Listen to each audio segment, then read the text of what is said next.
आज के न्यूज़पेपर के बारे में डिस्कस करने से पहले थोड़ा कल जो हमने डिस्कस करा था उसकी बात कर लेते हैं। 31 जुलाई जो इम्पोर्टेंट न्यूज़ थी कल, उनमें सबसे पहले अगर हम बात करें तो हमने डिस्कस किया था शहीद उधम सिंह जी का जो मार्टरडोम डे था कल। और इस ओकेजन पे पंजाब में पर्टिकुलरली काफ़ी जगहों पे इस ओकेजन को मार्क किया गया और उधम सिंह जी को जगह जगह पर श्रद्धांजलि समारोह इनके लिए आयोजित हुए थे। इसके अलावा हमने कल बात करी थी चीफ इलेक्शन कमिश्नर और इलेक्शन कमिश्नर के सिलेक्शन के बारे में, जिसमें हम बोल रहे थे कि जो सुप्रीम कोर्ट है उसने बोला है कि इसमें पारदर्शिता हम कैसे एस्टैब्लिश कर सकते हैं। और सरकार ने अपने कुछ तथ्य रखे थे जिसमें अटॉर्नी जनरल आर वेंकटरमनी और सॉलिसिटर जनरल तुषार मेहता जी की स्टेटमेंट भी शामिल थी। इसके अलावा हमने BBMB Bhakra Beas management board की बात करी थी, जो भाखड़ा पर्टिकुलरली जो सतलुज पर है और ब्यास पर बने दो डैम्स इनको गवर्न करता है। और पंजाब, हरियाणा, हिमाचल, चंडीगढ़, राजस्थान इनका इसमें शेयर किस तरह से है, इस न्यूज के बारे में भी कुछ बात हुई थी। E20 फ्यूल के बारे में कुछ बात करी थी हमने, जिसमें minister of transport, road transport and highways Gadkari ji ने कहा है कि कुछ परसेंट डिप एवरेज में एडमिट करा है उन्होंने कि E20 यूज करने से ऐसा कुछ परसेंटेज डिप हो रहा है। डिफरेंट सेशंस की बात करी थी हमने पार्लियामेंट की। इसके बाद कॉमनवेल्थ गेम्स में लॉन्ग जंप में मुरली श्री शंकर जी, कॉमनवेल्थ गेम्स में मुरली श्री शंकर जी के बारे में हमने बात करी थी, जिन्होंने लॉन्ग जंप में कॉन्टिन्यूसली दूसरी बार मेडल जीता है। He was able to make a jump of 8.09 metre.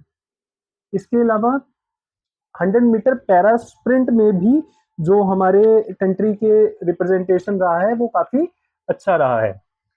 इसके अलावा जो हमने न्यूज करी बात करी थी कुछ हिमाचल पर्टिकुलर भी हमारी न्यूज इसमें थी, जो भी हम डिस्कस कर चुके हैं।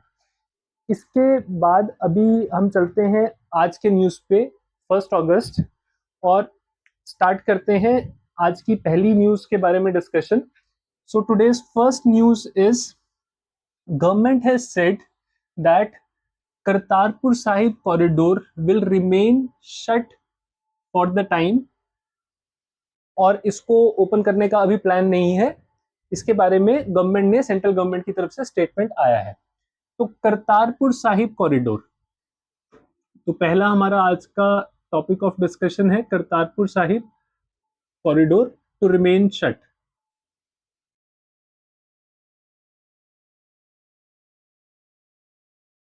ठीक है, अभी करतारपुर साहिब कॉरिडोर के बारे में हम ये समझ सकते हैं कि ये कहां पर है। पंजाब में डेरा बाबा नानक के नाम से एक जगह है जिसको, जो कनेक्ट होती है करतारपुर के साथ। ये एक 4.2 किलोमीटर का वीजा फ्री कॉरिडोर इंडिया और पाकिस्तान के बीच में है, जो एस्टेब्लिश कब हुआ था? 2019 अक्टूबर में। क्या ओकेजन था? 550th birth anniversary celebrations of Shri Guru Nanak Dev ji. Okay, गुरु नानक देव जी जो सिख धर्म के संस्थापक और प्रथम गुरु के तौर पर इनका स्थान है। तो इनका 550वां जन्म दिवस 2019 में पड़ रहा था, जिसका पूरा कंट्री वाइड सेलिब्रेशन हुआ। और इसी के चलते पाकिस्तान के साथ इंडिया का म्यूचुअल एग्रीमेंट हुआ, जिससे एक 4 किलोमीटर का वीजा फ्री कॉरिडोर एस्टेब्लिश कर दिया गया। मतलब कोई वीजा की जरूरत नहीं है, यहाँ से जो श्रद्धालु है वो यहाँ करतारपुर जाकर माथा टेक कर और वापस अपना आ सकते थे। पर ये जो करतारपुर कॉरिडोर था ये पहलगाम अटैक के बाद बंद कर दिया गया। पहलगाम अटैक जो पिछले साल अप्रैल में हुआ था, इसके बाद ऑपरेशन सिंदूर के टाइम 7 मई से ये क्लोज है।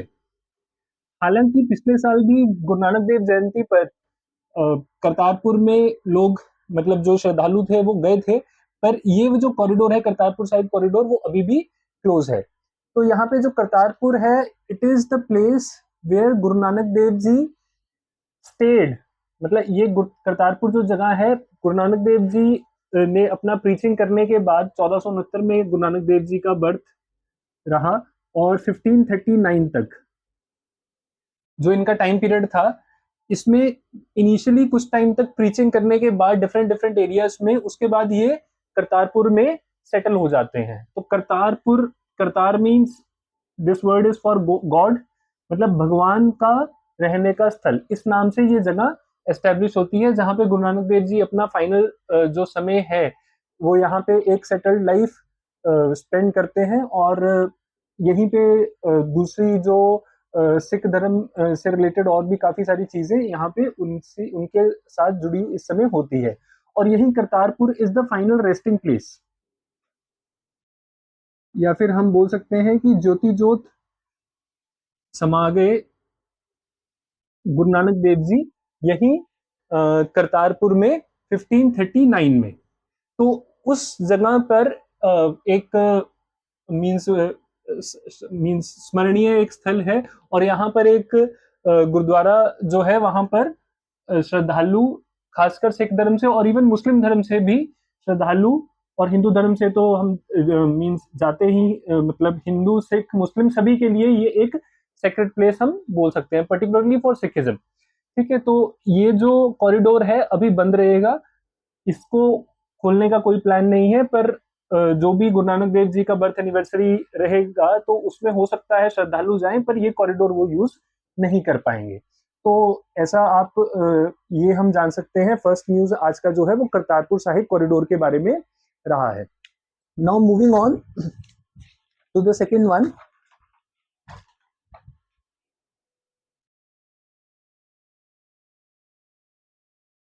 जो parliament in session, we are knowing, तो पार्लियामेंट जो सेशन में है अभी, वहां पर हम, कल हमने बात करी थी एक, जो एग्जामिनेशन के रिगार्डिंग अनफेयर मींस अगर एग्जामिनेशन में कोई यूज करता है तो उसके रिगार्डिंग जो लॉ था वो तो पास हो ही चुका है।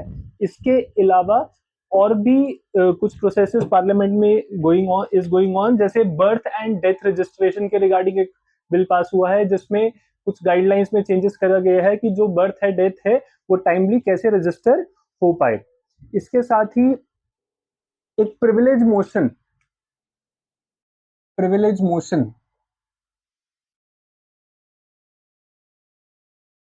कांग्रेस ने प्रपोज किया है, कांग्रेस के वेणुगोपाल ने प्रपोज किया है, किनके against? Minister of state Jitendra Singh.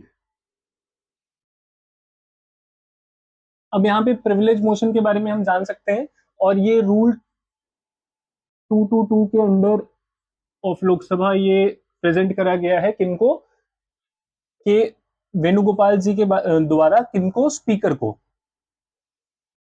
और इसमें उनका क्या चैलेंज है कि जो Jitendra Singh minister of state हैं, जो इन्होंने पार्लियामेंट को मिसगाइड किया है, किसके regarding? Regarding use of fire eight Jantar Mantar. मतलब इनका ये कहना है कि वहां पे कोई भी फायरिंग वगैरह या का यूज वगैरह नहीं करा गया, पर कांग्रेस का कहना है कि ये गलत गलत मिसगाइड करने की कोशिश की गई है पार्लियामेंट को, या पार्लियामेंट के प्रिविलेज को ब्रीच करने की कोशिश की गई है।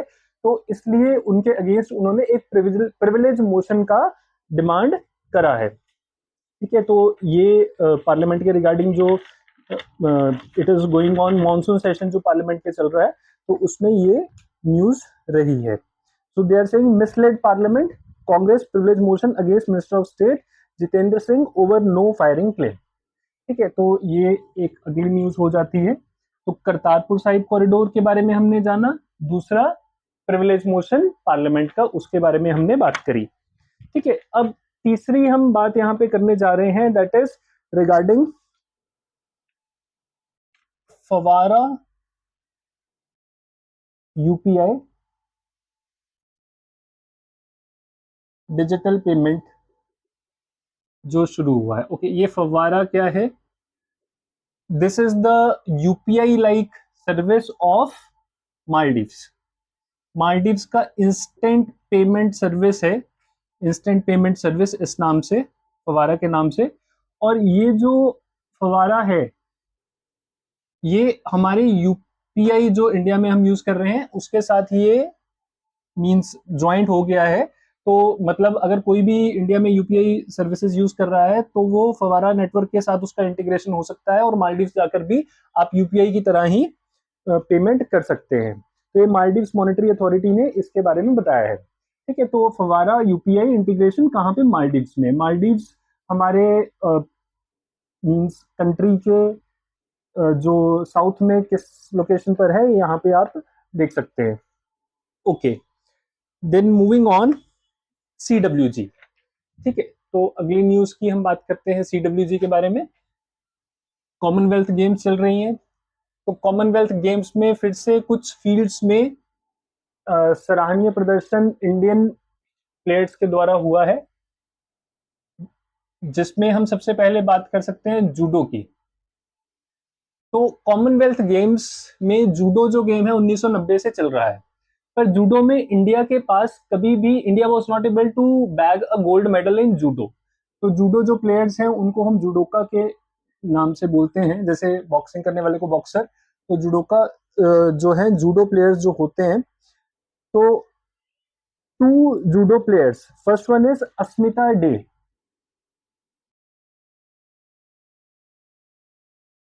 शी हैज won gold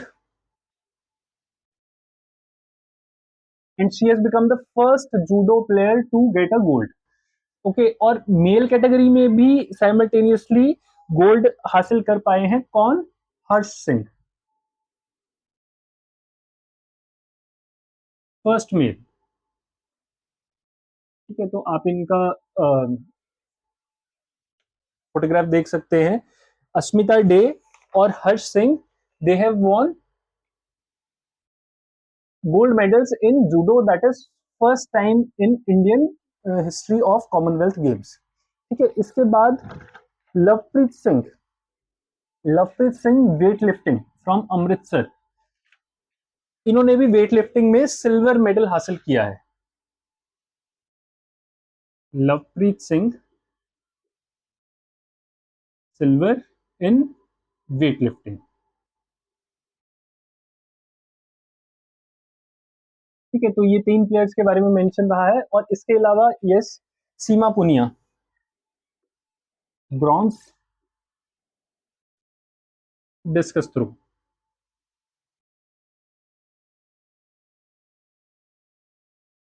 ठीक है, ये पिछले, she was able to make a throw around 59 metres. ठीक है, तो पिछले दो सेशन मिस करने के बाद she could make a comeback और is able to get a bronze. तो ये चार मेडल्स के बारे में आज के न्यूज़पेपर में मेंशन है, अस्मिता डे, हर्ष सिंह, लवप्रीत सिंह और सीमा पुनिया। ओके, तो now moving on to next news.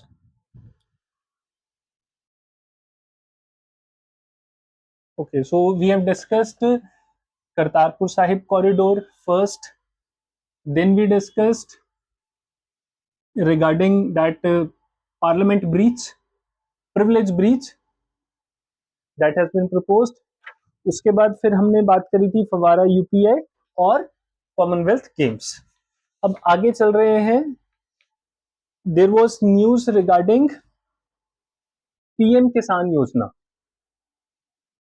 प्रधानमंत्री किसान योजना।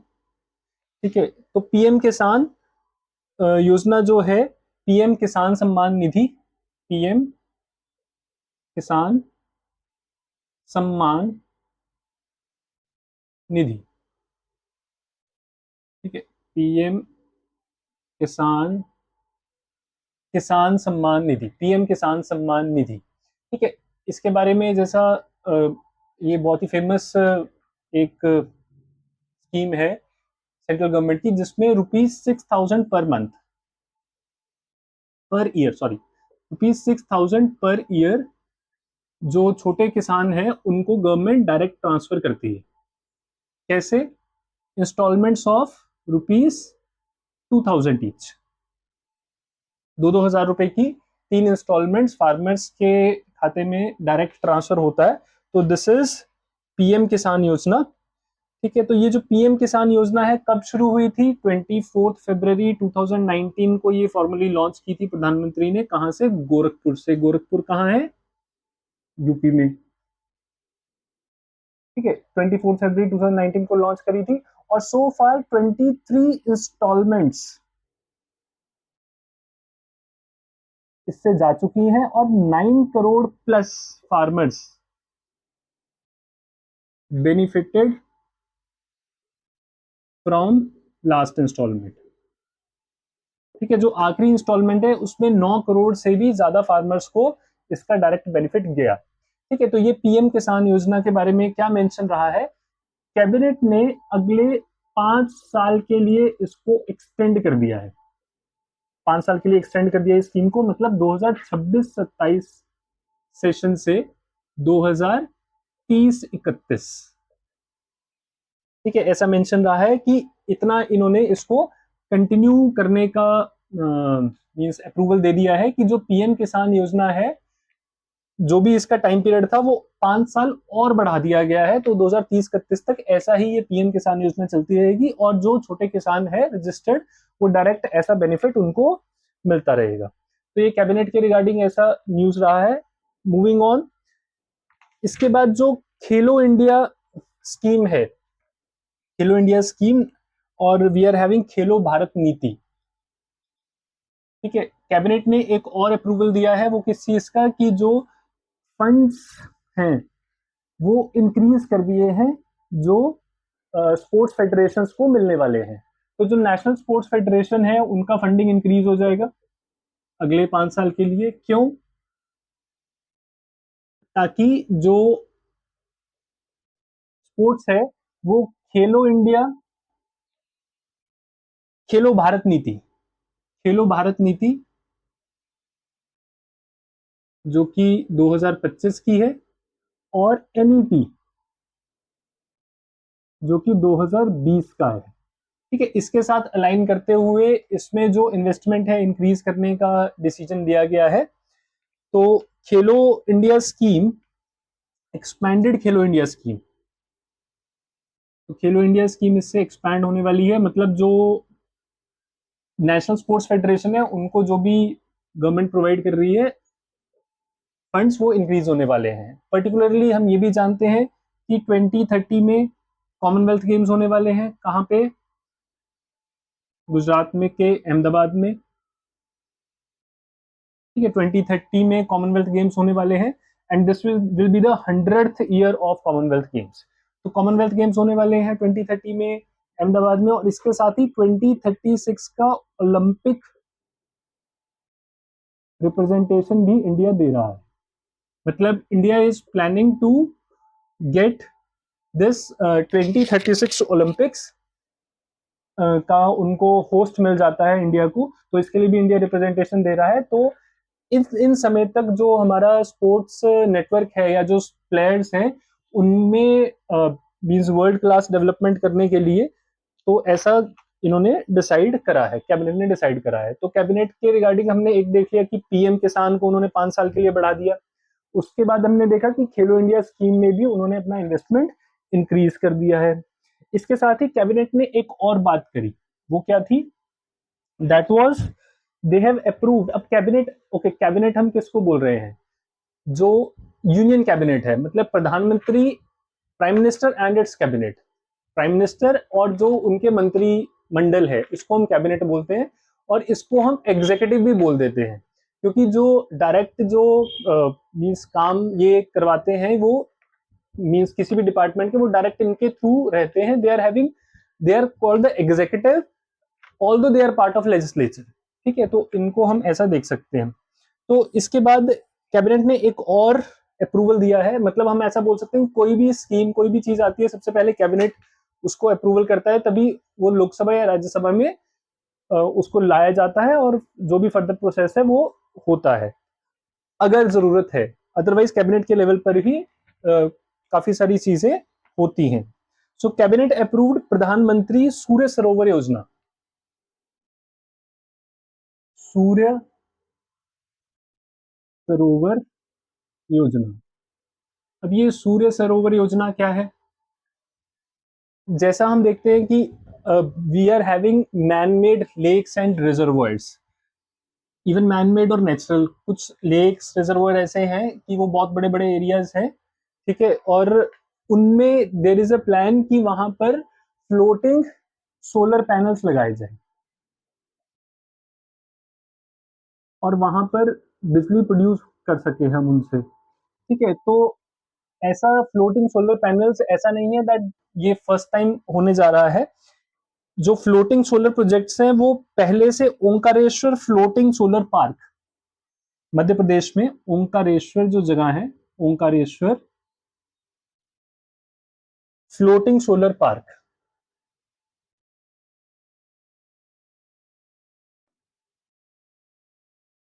एमपी में है ये। तो ये पहले से वहां है और यहाँ पर 700 मेगावाट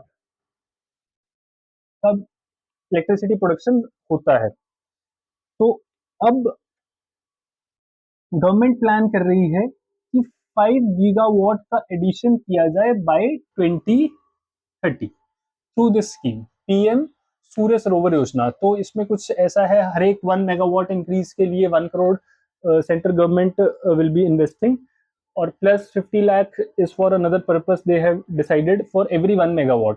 तो 5 गीगावाट ऐड करने का प्लान है बाय 2030, ठीक है। तो ऐसा भी सेंट्रल गवर्नमेंट का एक प्लान है और पीएम सूर्य सरोवर योजना को मंजूरी दे दी गई है, ठीक है। तो ये भी न्यूज में रहा है। Moving on, we are having two more news related to defence. तो सबसे पहली जो है that is army get special diesel for sub zero temperature, ठीक है। जो सब जीरो टेम्परेचर के लिए आर्मी को एक स्पेशल टाइप का डीजल भारत पेट्रोलियम के साथ, मींस उन्होंने रिसर्च कर कर एक आर्मी को एक स्पेशल टाइप का डीजल प्रोवाइड करा है, that is sub zero temperature extreme weather winter grade diesel, extreme winter grade diesel, ठीक है। एक्सट्रीम विंटर ग्रेड डीजल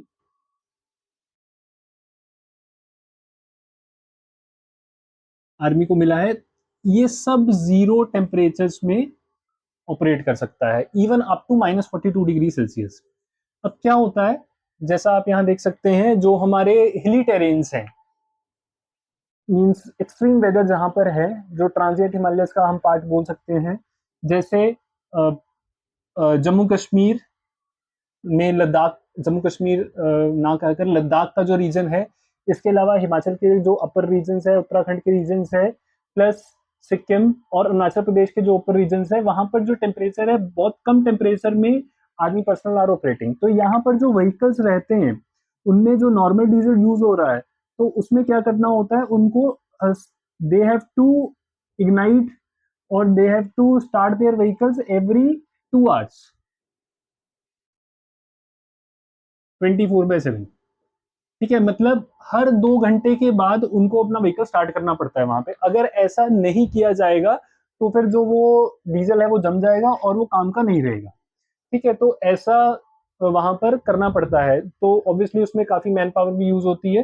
तो इससे बच जाने के लिए अभी आर्मी को ये एक्सट्रीम वेदर ग्रेड डीजल मिल गया है, विंटर ग्रेड डीजल मिल गया है, जिससे ये प्रोसेस नहीं करनी पड़ेगी और इजीली जो है डीजल सब जीरो टेम्परेचर्स में army personnel will be able to operate. और प्लस इवन जो सिविलियंस है उसमें भी अगर ऐसे टेम्परेचर में रिक्वायरमेंट है तो civilians will also be getting this extreme weather grade diesel, ठीक है। तो ये न्यूज आर्मी के रिगार्डिंग रहा है। और जो जनरल धीरज सेठ हैं, he was there in the event जिसमें इस एक्सट्रीम वेदर ग्रेड डीजल को आर्मी को, means they got this new tool in their kit, okay.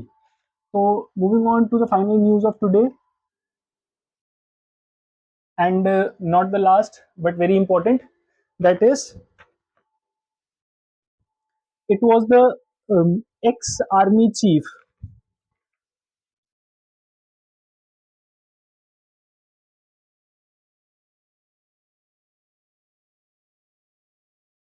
General V N Sharma, ठीक है, ex army chief general V N Sharma, Vishwanath Sharma, he passed away yesterday at his residence in Delhi. So he was army chief from 1988 to 1990. Obviously, जिस समय Indian peacekeeping forces were withdrawn from Sri Lanka. और इसके साथ ही इनके life के related एक important event ऐसा भी रहा है कि 1987 में India and China had a standoff that was Wangdong crisis. It was named Wangdong crisis. Arunachal में इंडिया और चाइना की फोर्सेस आमने सामने आ गई थी, तो जिसके चलते एक ऑपरेशन लॉन्च किया गया था। उस समय ही was the head of Vishwanath Sharma was head of eastern command, he was heading the eastern command at that time. तो ऑपरेशन लॉन्च किया गया था और एक स्ट्रेटेजिक लोकेशंस जो है इवन बियॉन्ड एलएसी वो इंडियन आर्मी ने ऑक्युपाई कर लिया था। along with that back end पर diplomatic talks were also going on, मतलब आर्मी ने अपना पोजीशन ले लिया था, एक स्ट्रेटेजिकली इंपॉर्टेंट पोजीशन पे आर्मी पहुंच गई थी और बैक एंड पर डिप्लोमेटिक टॉक्स तो चली रही थी। तो उस समय जो जनरल थे, एक समय ऐसा आया जो जनरल के सुंदर जी, उनकी तरफ से जो भी एक डिसीजन गवर्नमेंट और की तरफ से ऐसा लिया गया कि जो जिस पोजीशन पर हमारी फोर्सेस थी they had to come back from there, ठीक है, और जो नॉर्मल पेट्रोलिंग एरियाज थे उस एरिया तक इंडिया को या इंडियन फोर्सेस को वापस लाने का डायरेक्शन दिया गया। और लेटर ऑन इन 2020 एक इवेंट में जनरल विश्वनाथ शर्मा ने ये डिस्क्लोज किया दैट ही डिसओबेड जनरल के सुंदर जी एट दैट टाइम, मतलब इन्होंने इनको ऑर्डर मिला था कि वापस आने का, पर इन्होंने उसको नेग्लेक्ट कर दिया, saying that it will not be in the interest of our country. And he was like even if you want to remove me from this place that will be okay, but I will not order to my troops to get back from that place. मतलब जो एक lieutenant general थे उन्होंने general के orders को नहीं माना था, और ये बाद में डिस्क्लोज हुआ, उस टाइम तो ऐसा कुछ पता लगने में नहीं आया। और राजीव गांधी भी फिर तवांग जो एरिया है अरुणाचल का वहां पहुंचे और उन्होंने ऑफिसर से बातचीत करी, तो उन ऑफिसर्स ने भी रखा कि भाई ये we are at a very strategically important place, और अगर हम यहाँ से वापस हो जाते हैं तो 1962 जैसा इंसिडेंट दोबारा होने के चांसेस हो सकते हैं। और इसके चलते ही 1988 में राजीव गांधी चाइना गए थे, ठीक है, और ये पहला ऐसा इंसिडेंस हुआ था जब इंडियन प्रधानमंत्री 1962 के बाद जो है चाइना पहुंचे थे, और फिर वहां पर जो भी म्यूचुअल अंडरस्टैंडिंग से ये जो मैटर सॉल्व हुआ, but he was able to maintain his stand. तो ये जनरल विश्वनाथ शर्मा के रिगार्डिंग काफी फेमस है। Plus Indian peace keeping forces were withdrawn from Sri Lanka eight that time only, और जो मालदीव्स में ऑपरेशन कैक्टस हुआ था that was also in his time. Maldives की जो गवर्नमेंट थी उसको सेव करा गया था ऑपरेशन कैक्टस के under, possibly it was somewhere in 1988 only, ठीक है, ये भी इनके समय में ही हुआ था। तो for some of these event general Vishwanath Sharma is very renowned in the army circles. Plus one another important fact that he is the younger brother of major Somnath Sharma. इनके बारे में तो काफी लोग जानते हैं। Major Somnath Sharma, who was he was the first Paramvir Chakra awardee of our country, he was from Himachal, Kangra of Himachal, और इनके ही यंगर ब्रदर हैं जनरल विश्वनाथ शर्मा, ठीक है, he passed away at age of 96 years in Delhi. ठीक है, तो इनके बारे में ये ऐसा न्यूज़ में रहा है। तो this was also there in news regarding general Vishwanath Sharma. तो ये आज की कुछ इंपॉर्टेंट न्यूज़ थी। आई होप आपको ये समझ आई होंगी। फॉर अ रिव्यू एक बार मैं फिर से बोल देता हूँ। कॉमनवेल्थ गेम्स के बारे में हमने बात करा, उसके बाद पार्लियामेंट के प्रिविलेज मोशन के बारे में हमने बात करा, करतारपुर साहिब कॉरिडोर के बारे में हमने बात करा, मेजर जनरल विश्वनाथ शर्मा के बारे में हमने बात करा, extreme weather grade winter grade diesel की हमने बात करी जो मिला है, फव्वारा मालदीव्स प्लस इंडिया का यूपीआई, इसका सिंक्रोनाइजेशन हो गया है, तो ये भी हमने देखा। ठीक है, तो ये सब हमारी नेशनल न्यूज़ थी। इसके अलावा जो स्टेट ओरिएंटेड हिमाचल की न्यूज़ है उसके लिए हम एक सेपरेट वीडियो में मिलेंगे। Thank you for watching.